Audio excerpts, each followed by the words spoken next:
capital mato-grossense, já que o CT do Cuiabá foi reservado pelo Flamengo. O clube ponderou essa justificativa com a CBF e solicitou a flexibilização do regulamento. Os jogadores aprovaram a decisão da diretoria. Eu acredito que o planejamento de viagem, vai ser o melhor que nós pudemos fazer, de estar podendo viajar aí nesse sábado, aproveitando também a estrutura que nós temos aqui, até porque a gente tem um jogo também de muita importância amanhã.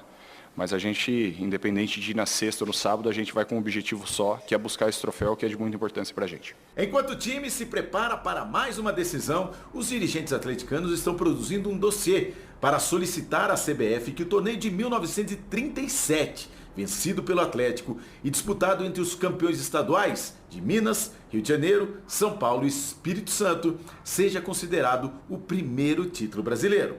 Já o elenco atual tenta fazer história, conquistando a primeira taça da Supercopa do Brasil. A final tem sido polêmica desde a discussão do local da partida, alimentando ainda mais a rivalidade histórica entre Atlético e Flamengo. Os jogadores tentam não entrar nessa dividida. A disputa fica em campo para a hora da decisão. Sem sombra de dúvida, essa rivalidade no cenário do futebol é um pouco curiosa, e sempre vai existir, até porque está se falando de duas grandes equipes, duas equipes vitoriosas, e então não teria como ser diferente. Então, independente do local, a rivalidade, a gente vai procurar dar o nosso melhor dentro de campo e, como eu falei anteriormente, a gente vai visar o troféu, seja a equipe que a gente for enfrentar nessa decisão.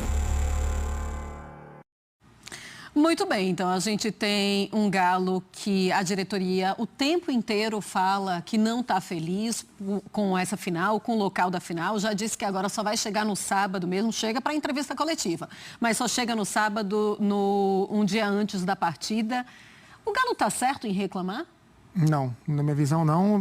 Falamos muito sobre isso semana passada. A impressão que eu tenho, analisando tudo que foi dito e feito nesse período, é que o Galo queria uma vantagem, por ele ter sido o campeão das duas competições e por se tratar de uma rivalidade. E assim, eu entendo o torcedor. O torcedor do Atlético, ele se sente historicamente prejudicado pelo Flamengo. Sim. Ou pela CBF, quando o assunto é Flamengo e Atlético, pelas questões históricas que construíram essa rivalidade. Certo. E eu não sou ninguém para tentar tirar o sentimento de dentro do peito de alguém.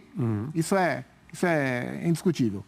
Mas você olhando aquele jogo, você acha injusto? Imagina agora. Esse aí você pergunta para quem fez lá o Sport Center de 81. Esse não entro nessa, diria o mestre Paulo Ricardo Calçade. Agora, olhando especificamente para o que está acontecendo agora, o Atlético quer tirar vantagem nessa situação. E eu não acho que ele mereça a vantagem, porque o regulamento não diz que se alguém ganhar as duas competições, esse alguém terá vantagem. Então, eu acho que as coisas têm que ser tratadas como está escrito no regulamento, como a competição deve ser tratada. Então, por isso, a semana passada inteira, eu fiz críticas à diretoria do Atlético, à maneira que ela se posicionou. Por exemplo, o presidente do Atlético começou a reclamar do calor, começou a reclamar do hotel, começou a dizer que o jogo tinha que ser no Mineirão, porque em 91 o Corinthians enfrentou o Flamengo na Supercopa e o jogo foi no Morumbi. Enfim, uma série de aspectos que eu não concordo e eu acho que não foi a condução mais inteligente e saudável para um jogo tão bonito como pode ser esse Atlético e Flamengo. Mas aí a gente chega num ponto que aí agora o dirigente do Flamengo, o Rodrigo Dunchi, começa a falar de que o Atlético está... essa postura do Atlético em chegar só na véspera, a CBF está ferindo a isonomia da competição. E aí a coisa fica numa troca de farpa que ela é muito boba, né? Ela é muito boba. Então, é um que chora daqui, é outro que chora de lá. Aí um chora mais alto, o outro tem que espernear. Aí o outro esperneia, o outro tem que bater o pé no chão. E aí a gente vai pegando o nível e só baixando. É uma pena. O jogo tem tudo para ser de nível alto. Mas o choro dos dirigentes dos dois lados é nível baixíssimo. Infelizmente. Esse clima pode entrar em campo, André? Esse é o problema, né, Marcela? Porque, infelizmente, do que é a média da classe dirigente do futebol brasileiro, a gente não pode esperar nem atitudes adultas ultimamente, né? Porque isso que está acontecendo é uma briguinha de quinta série. É um negócio feio mesmo. Sim. Constrangedor, vergonhoso de parte a parte. E isso é um problema, porque isso espalha, isso cria um ambiente ruim para o que deve ser um jogo repleto de coisas boas. A Supercopa, o que é? Ela, teoricamente, é a grande abertura da temporada no Brasil. mas a gente não pode esquecer onde a gente está. A gente está num país, num ambiente de futebol em que os estaduais, essa coisa linda e maravilhosa, já está rolando antes da abertura da temporada no Brasil. Um jogo como esse, para Flamengo e para Atlético, que são candidatos a tudo que é importante no futebol brasileiro, neste momento, domingo que vem, serve perfeitamente para que cada um entenda aonde está em relação ao seu próprio trabalho. Em que estágio eu estou ao enfrentar um time como o Atlético? Em que estágio eu estou ao enfrentar um time como o Flamengo? Na melhor das hipóteses, você ganha esse jogo, seja nos 90 minutos, seja depois, nos pênaltis, como aconteceu na última edição, e você tem um troféu que tem uma importância simbólica, você tem a confirmação do seu nível, Sim. você tem uma injeção de confiança e de ânimo para você seguir fazendo o seu trabalho. Na pior das hipóteses, que é um pior bem entre aspas, você perde, tem uma frustração, não leva o troféu, mas tem a medição de onde você está. E o fato de perder esse jogo não deveria significar absolutamente nada. O último perdedor ganhou a Copa Libertadores, foi a final do Campeonato Mundial. O último vencedor não ganhou nada que queria ganhar no ano. Sim. Então, qual é o problema? O que está acontecendo? Por que é necessário tudo isso? Entendeu? Então, da classe dirigente média, não dá para esperar nem atitude adulta. E aí que está um jogo, uma ocasião legal como essa, correndo o risco de ser desperdiçada por causa desse clima. Na temporada passada, nos deixou aquela ilusão. Nossa, olha só que legal esse jogo Flamengo e Palmeiras. Todo mundo assistindo, porque o jogo foi muito bom realmente. Inclusive, depois a gente só queria encontrar um Flamengo e Palmeiras se fosse parecido com aquele do começo da temporada. Sim. Você imagina que pode encontrar um jogo tão legal como foi da temporada passada, nessa abertura de temporada, ou você acha que esse clima hostil pode estragar um pouco? As duas coisas. Acho que o clima hostil pode estragar um pouco, acho que em alguma medida e aí é a rivalidade, né? Porque a rivalidade Atlético e Palmeiras, Atlético e Flamengo é maior do que a rivalidade Palmeiras e Flamengo, porque ela não é uma rivalidade de hoje, né? Como a gente falou, é uma realidade de mais de 30 anos, né? De 36 anos. 36 não, de 32 anos. Não, eu estou completamente mal. De 41 anos. Não me venha com contas, por favor, 41 anos, exato. E isso traz. Qualquer jogo entre Atlético e Flamengo, isso é trazido para dentro de campo. Isso é inevitável. Agora, estamos falando do ponto de vista técnico, o melhor jogo possível que existe no Brasil. Se a gente pensar em todos os times que podem performar no seu melhor nível, o jogo mais agradável de se ver é um Atlético e Flamengo. E isso tem que prevalecer, especialmente em um jogo em que vale muito pouco para a temporada. Como disse o André, é mais um encontro de medição de nível, não é uma celebração da última temporada, porque eles são rivais, mas é um jogo que vale pouco do ponto de vista da temporada. Então, deveria prevalecer o aspecto técnico que as equipes podem apresentar. Mas eu não sou capaz de garantir que isso vai acontecer pela rivalidade existente e pela maneira boba que foi tratado esse jogo desde então. Faz de Esportes, a gente mostra para vocês como é que está esse começo de temporada para Atlético Mineiro e também para o Flamengo. E está praticamente a mesma coisa. 4 vitórias para cada lado, 6 jogos também, um empate para cada lado e uma derrota, o aproveitamento de 72,2%. O Flamengo tem um gol a menos marcado do que o Atlético, mas tem um gol sofrido a mais também em relação ao Galo. E aí a gente lembra, né? São jogos com o time reserva, início de temporada. A gente viu um Flamengo que estava com os garotos também nesse início de campeonato carioca. E o Galo também começando a sua temporada aos poucos. Olha quem está aqui ao meu lado e que maravilha poder sentar novamente aqui nesse sofá. André Kfouri, boa noite. Boa noite, Marcela, bem-vinda de volta. Boa noite, Obrigada. Gustavo. Um abraço a todos, boa semana a todos. O fim de semana terminou já, infelizmente. Infelizmente, mas tem nada não, sexta-feira sempre chega. Fala, Zupa. Tudo bem, Marcela? Sentimos sua falta, bom tê-la conosco de novo. Uma ótima noite e semana ao André e também ao Fã de Esportes. Vamos começar falando desse Flamengo e Galo que se encontram neste começo de temporada. Dá pra gente apontar um favorito, André? Eu acho que dá pra gente dizer, Marcela, que o Atlético passou por menos situações a serem solucionadas de um ano para o outro. Se a gente puder falar em ruptura entre o trabalho do Cuca e o trabalho do El Turco Mohamed, é uma coisa menos problemática em termos de modo de jogar, escolha de jogadores, mesmo porque o trabalho do treinador que viesse depois do Cuca já seria, por uma questão óbvia, menos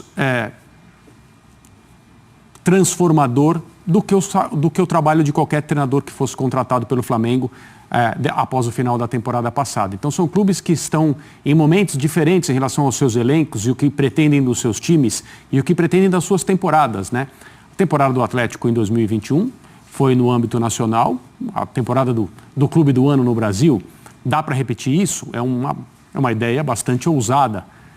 Por potencial, por qualidade, dá. Aquilo que o Atlético fez no ano passado, ele pode fazer de novo. Isso deve ser olhado como um parâmetro, uma régua, se ficar abaixo de ganhar um título só, sim, desses que são os mais cobiçados, os mais importantes do futebol brasileiro, a temporada vai ser considerada uma decepção? É claro que não.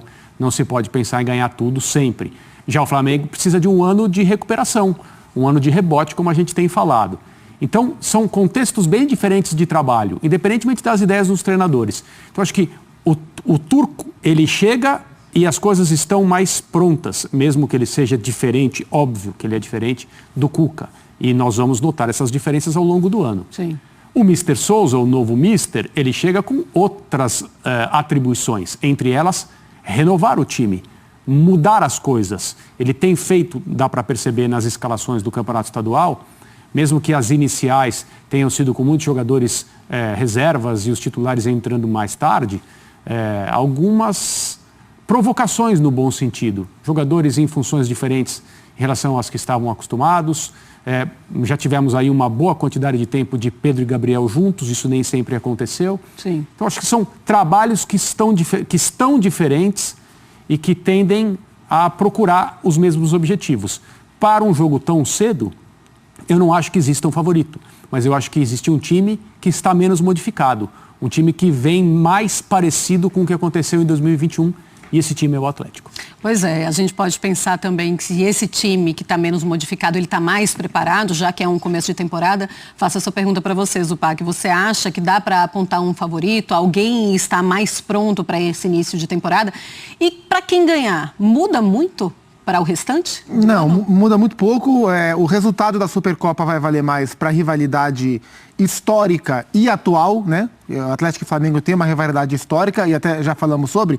Ela é mais do Atlético para o Flamengo do que do Flamengo para o Atlético, mas é uma grande rivalidade histórica e atual, porque hoje são tecnicamente os dois melhores times do país, apesar do Palmeiras estar construindo as campanhas que vem construindo. E o curioso é que quando a gente olha para performance, para desempenho, eles não, embora a motivação dos trabalhos, como disse o André, seja oposta, né? O Atlético contratou um técnico para manter, o Flamengo contratou um técnico para mudar, né? O que fez as diretorias olharem para o Mohamed e para o Paulo Souza são motivações opostas.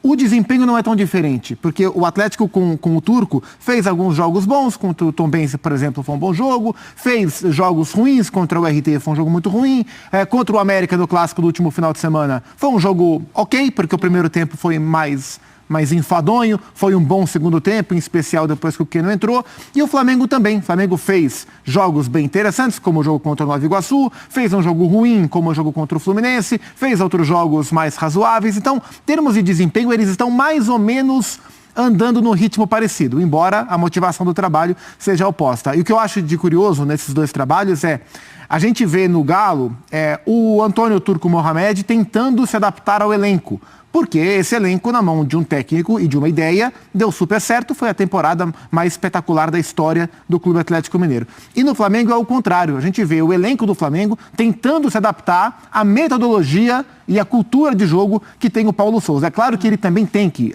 trabalhar a adaptação ao Brasil, mas a gente vê o principal movimento, que é os jogadores. O Everton Ribeiro se adaptando à visão do Paulo Souza para ele ser um ala. O Gabriel, quando vai jogar com o Pedro, adaptando-se a jogar um pouco mais para a direita do que ainda já estava acostumado. O Felipe Luiz adaptando-se a ser zagueiro, eventualmente o Isla também. Então são caminhos opostos, mas para mim é um jogo muito equilibrado e eu não consigo enxergar vantagem para ninguém, porque tecnicamente são excelentes times e os trabalhos estão em estágio inicial com performance parecida. Então, acho que vai ser um jogo bem equilibrado. E a gente vendo, inclusive, o Gabigol, né? A gente mostrando essa boa vontade, essa tentativa de adaptação o mais rápido possível ao treinador. Ele dando entrevista, falando que é maravilhoso, que o Paulo Souza é tudo de bom. E aí a gente vai ter um encontro muito interessante do Gabigol com o Hulk. A gente tem uma tela para mostrar também os números desses jogadores, Gabigol e Hulk, pela temporada 2022. Ainda é muito cedo, sim, assim como também é cedo a comparação que a gente fez desse início de temporada das duas equipes, mas o Gabigol tem 4 jogos, o Hulk 3, 362 minutos tem o Gabi com 3 gols, o Hulk 280 minutos jogados com 3 gols. O Gabi tem uma assistência, o Hulk ainda não deu nenhuma assistência, passes-chave. Olha só, Zupac, 9 para o Gabi, 8 para o Hulk e chutes certos. O Gabigol chuta mais 8 contra 4 do Hulk. É um molinho diferente para um encontro como esse, a gente ver o Gabigol e o Hulk e também fazer essa comparação, Kifuri? Eles são bem distintos, né? Mas eles estão na mesma prateleira, digamos assim, quando a gente fala da antecipação de um jogo como esse, um encontro tão diferente, porque nós estamos no período do calendário entregue a essa procissão que são os campeonatos estaduais, muito longo, muito jogo. E o Campeonato Brasileiro vai começar só lá na frente, não dá nem para a gente enxergar ainda. Procissão é bom, né? Gostei da procissão. E é claro que os campeonatos estaduais têm clássicos, que são jogos diferentes, são jogos que empolgam, são jogos que mexem, têm outra relevância. Eles se transformaram em algo mais importante do que o próprio campeonato estadual. Mas os clássicos também acontecem no Campeonato Brasileiro, é óbvio. Esse é um deles, um dos maiores do Brasil, uma rivalidade longuíssima, uma rivalidade séria no futebol brasileiro. Então, se nós vamos pensar na ansiedade que um jogo como esse, a essa altura do calendário, gera nas pessoas que gostam de futebol, em especial, evidentemente, atleticanos e rubro-negros, nós podemos pensar nesses dois jogadores como as grandes estrelas, os grandes destaques do encontro. E eles são motores, de certa maneira, das suas equipes. Independentemente dos números deles até agora serem semelhantes ou não, do ponto de vista técnico, são excelentes jogadores, estão entre os melhores dos seus times, se não forem os melhores. A torcida está muito associada a eles. Em relação ao Gabriel, é uma relação um pouco mais, é um relacionamento mais longo. Mas o Hulk teve um ano absolutamente brilhante naquilo que o Gustavo falou, na temporada inesquecível do Atlético Mineiro, campeão brasileiro depois de meio século, campeão da Copa do Brasil. Ou seja, os dois carregam essas torcidas para um jogo que tem tudo para ser interessante, mesmo que outros decidam, porque eles estão muito bem acompanhados nas suas respectivas equipes. Pois é, olhando para esses dois, você vê os dois grandes atacantes do futebol brasileiro na temporada 2022, Upa? São os dois grandes atacantes do futebol brasileiro nas últimas temporadas. Assim, isso, para mim, de maneira indiscutível. A gente tem outros grandes nomes, o Dudu, o próprio Arrascaeta, o Rony teve esse momento no Palmeiras na temporada 20, né, em que o Palmeiras ganhou a primeira das 2 Libertadores em sequência. Mas se a gente pegar qualidade técnica, performance, idolatria, protagonismo, a gente está falando de um futebol brasileiro que viu o Marinho, né? Não se tem o Marinho há 2 temporadas também, mas sim, é o futebol brasileiro do Gabriel e do Hulk. Eles são os melhores jogadores que atuam aqui nesse pacote todo. Claro que existem outros grandes jogadores, mas que consigam entregar todo o pacote são esses dois. E me chama muita atenção nos números que a gente viu, embora o Gabi tenha só uma assistência e o Hulk nenhuma, os passes-chave, como eles são elevados dos dois, porque eles têm essa característica. Apesar de serem goleadores, e são muito goleadores, o Hulk na última temporada deitou de dar assistência, perdão, foram vários passes para gols, porque ele é qualificado nesse sentido, e o Gabriel também, e especialmente agora em que ele vai jogar, quer dizer, com o Bruno Henrique também ele cansou de servir o Bruno Henrique, mas nesses momentos em que o Paulo Souza vem tentando afinar a dupla dele com o Pedro, ontem ele deu para o Pedro a primeira assistência, foi um belo passe para o Pedro marcar o seu gol na vitória sobre o Nova Iguaçu. Eles têm essa capacidade, então eles são mais do que os gols marcados, são de fato excepcionais jogadores para o nosso contexto, eles são os diferentes, os caras que resolvem dentro do nosso contexto técnico aqui no Brasil.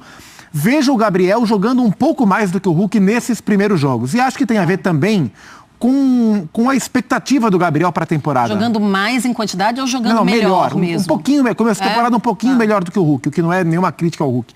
Mas é que o Gabriel tem também uma motivação para essa temporada, que é a Copa do Mundo. Sim. E é claro que o Hulk também quer jogar a Copa, mas na corrida para a Copa, indiscutivelmente, o Gabriel está à frente. E ele começou a temporada já muito focado nisso. Então, o que eu vi do Atlético, o que eu vi do Flamengo, me chamou mais atenção a performance do Gabriel do que o Hulk nesses primeiros jogos. Nada impede que na Supercopa o grandão venha lá e esmague o jogo, né? Nunca se sabe, né? E olha, a gente estava ouvindo e vendo a matéria do Pedro Henrique Torre falando sobre alguns desfalques importantes do Flamengo, mas hoje à tarde mais um desfalque para a Supercopa, porque o Thiago Maia, ele sofreu um corte profundo na perna durante o treinamento. A tíbia, inclusive, ficou exposta, não teve fratura, mas teve esse corte com a tíbia exposta, e aí ele passou por uma cirurgia agora no começo da tarde para limpar o local, fechar logicamente, e também para aplicar antibióticos para evitar uma infecção. Perde o Thiago Maia. É uma perda muito grande, André? É sim, porque independentemente do espaço que ele tenha no time, ele faz parte, nesse momento, essa altura das coisas, no trabalho que a comissão técnica do Paulo Sousa faz no Flamengo, ele faz parte de um campo de observação que precisa dos jogadores presentes em treinamento, em competição. É muita mudança, é muito rodízio, é um técnico que está experimentando, está observando. É claro que eu não estou dizendo isso em relação ao jogo, ao evento específico da Supercopa.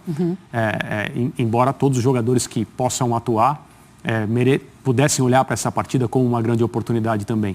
Mas nesse momento em que o Paulo Sousa tenta adaptar o elenco de jogadores do Flamengo ao que ele entende ser o melhor sistema para disputar os títulos do ano, qualquer perda que ele tenha vai ser um problema, vai ser um passo atrás, ou pelo menos um passo ao lado.